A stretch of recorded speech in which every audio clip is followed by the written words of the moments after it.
So now, we will explain what does PAMANA. So PAMANA stands for Payapa at Masaganang Pamayanan. This is a national government's program and frameworks for peace and development. So these programs aims to bring back government to Pamana areas, thereby ensuring that the communities benefit from improved delivery of basic services and are served by responsive, transparent, and accountable local government unit as aimed by the Local Government Code. The PAMANA program was launched on the 2011 as a priority program of the government that supports the peace negotiation track and contribute to the goal of attaining just and lasting peace. So it was embodied on Chapter 9 on Peace and Security of the Philippine Development Plan for 2011 and 2016 and Chapter 8 on Peace and Security of the updated Philippine Development Plan for 2011 to 2016, which indicated that PAMANA, as the government's development program for isolated, hard-to-reach, and conflict-affected communities.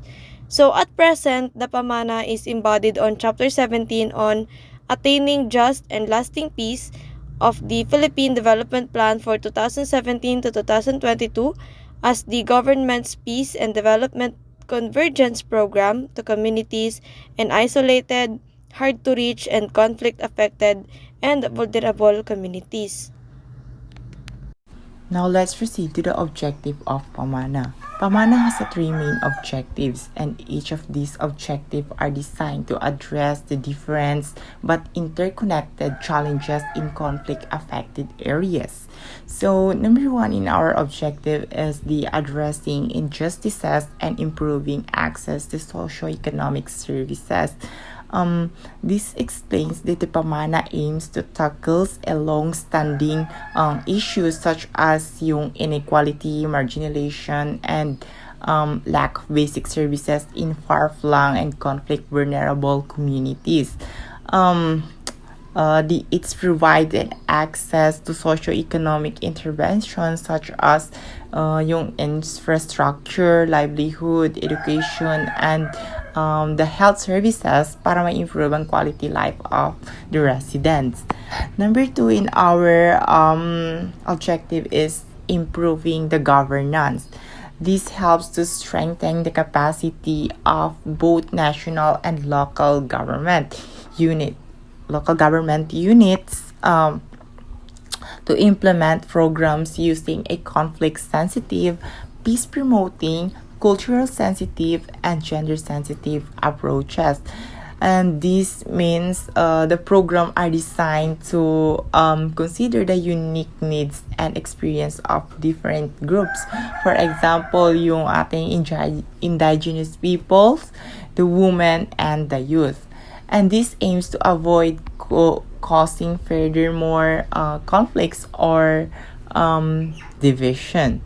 Number three in our objective is the empowering communities. PAMANA also focus on building the capacity of local communities to take part in peace building and development efforts. So, dito malalaman natin yung supports the grassroots initiatives and promotes active participation of community members in identifying and solving local problems related to the conflict and peace.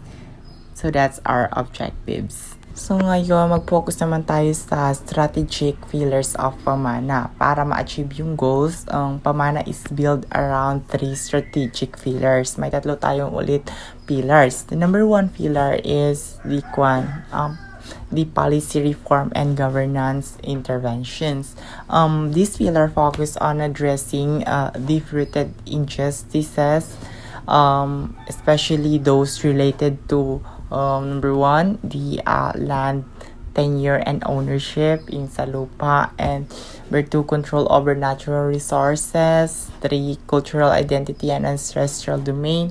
Of course, number four, human rights, and number five, it supports the creation or improvements of the laws, policies, and systems that promote justice, equality, and inclusive development. The next pillar is the capacity building for government and communities. This strengthening, pinapalakas ang institutional capacities ng both government agencies and local communities, yung mga communities natin. This promote skills training, organizational development, and leadership formulation. So the so that the states and the people can effectively manage conflict and promote peace. The next pillar is the peace promoting socio-economic interventions. Sa pillar na ito, it is yung nagpo-provides ng development projects such as yung mga roads natin, the water systems sa mga community, the schools in every community rin, livelihood programs, and health centers in conflict-affected areas, sa mga conflict-affected areas natin. And this project is in-aim niya na not just to meet the basic needs, hindi lang dapat ma-meet yung ating basic needs, but also to build trust between the government and local communities, which is crucial for peace building. Now, ano nga ba yung feature nito? So, yung PAMANA is, nabi-feature siya ng partnership and collaborations.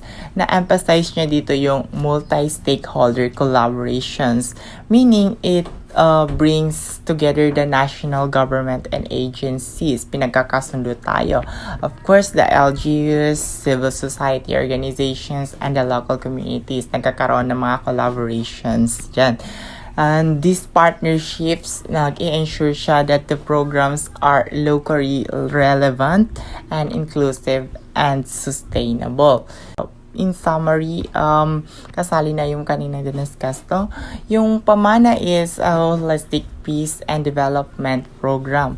Yung in-aim niya is to correct the historical injustices, improve governance using a people-centered and peace-promoting approach, and empower communities to be active participants in building a just, peaceful and resilient society.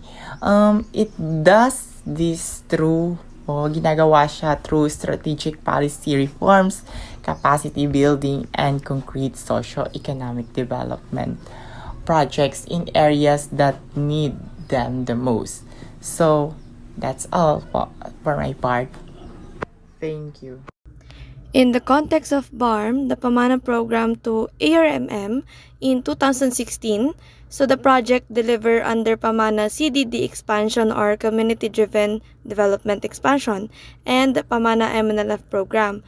So in the PAMANA CDD expansion, this will boost its implementation through the Integrated Community Enterprising Market Program. This will augment the livelihood opportunities in conflict-affected and conflict-vulnerable communities in three modalities, which is capacity development trainings, production of inputs, and additional capital assistance. In PAMANA MNLF program, they will provide services to the families of MNLF combatants through healthcare benefits, college scholarship, technology, vocational, and capacity development, and livelihood venture support. So, the PAMANA is a project aimed at making citizens become stronger agents of peace and development in the region and in the country. The PAMANA has 7 geographical zones which has been selected and prioritized to complement peace process lines. These are Cordillera Administrative Region or CAR, Bicol, Quezon, Mindoro, Samar Island, Negros and Panay, Davao, Compostela Valley and Caraga, Central Mindanao and Zamboanga, Basilan, Sulu, and Tawi-Tawi. So, they had a partnership for the implementation of this intervention or this program. These agencies are OPAP or the Office of the President Advisor on the Peace Process, DILG or Department of Interior and Local Government, DSWD, CHED, DA, DOR, DOH, PhilHealth, Philippine Health Insurance Corporation, Department of Environment and Natural Resources, Department of Public Works and Highways, LGU, ARMM, AFP, PNP, DOE or Department of Energy, NEA or National Electrification Administration, B4 or Bureau of Fisheries and Aquatic Resources, National Irrigation Administration, National Commission on Indigenous Peoples. So these programs or these agencies address the conflict and promote development in specific region of the Philippines.